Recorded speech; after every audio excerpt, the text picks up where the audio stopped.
Na de 1-1 in Hogeveen hier FVC goede hoop op een goed resultaatje in de haatklastraditie en degradatie knokt.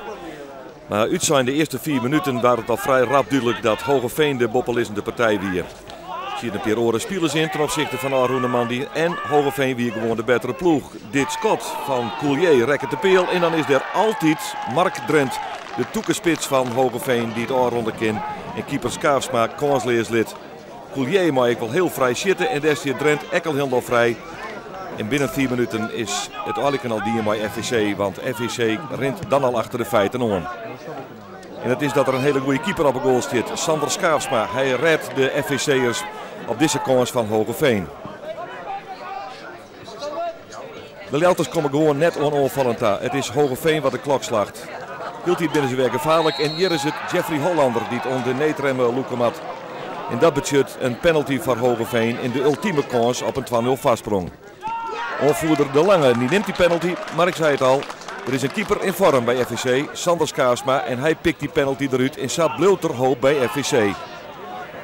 Liekwols onvallend stelt het meeste net voor. De voorzet van Geert Faber, dit weer uitverdedigen terug Hogeveen. En dan blijkt dat de haatklaster in de omschakeling ongelooflijk rap wezen kan.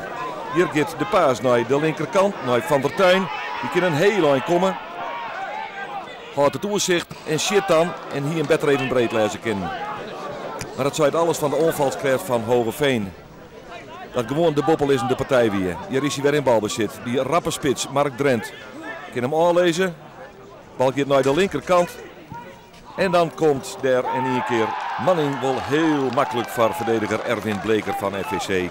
En zijn intikker is ook Sander Skaafsma, de keeper, te machtig. 2-0 en dan is de wedstrijd aan het spelen. Vrije trap nog van Geert Faber in de eerste helft. Kan nog geen kop worden. Maar dat was volgens een beetje het gevaarlijkste moment van FVC in de eerste helft. Nog een aanval van Hogeveen. Maar een knap schot. En dat wordt lekker goed pareerd door Sander Skaafsma. Aan hem had het bepaald netlijn. 2-0 de rest aan bij FVC Hogeveen. En dan moet er wat bezocht worden voor zelfs. En in de tweede helft beziekt het FVC ik wel wat meer. Brengt Claudio Tavares en Disse René Hoen, lang blesseerd West, nog in het veld. En dan is er altijd sprake van een oprisping bij die twee spelers. Dat ze samen kennen. Maar het vizier stier bepaald net op scherp bij de Ljelters juster.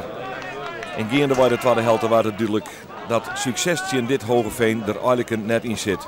Vrije trap van de Hogeveenders. Geen makkelijk inkop worden. Maar Doorn die had het vizier in dit geval net op scherp. En dus bleef het 2-0.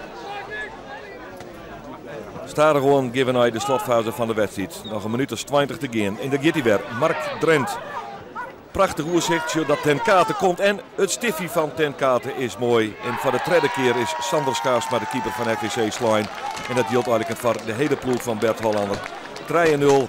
En dan weer natuurlijk FVC zal het komende seizoen weer op eerste klasniveau acteren moeten.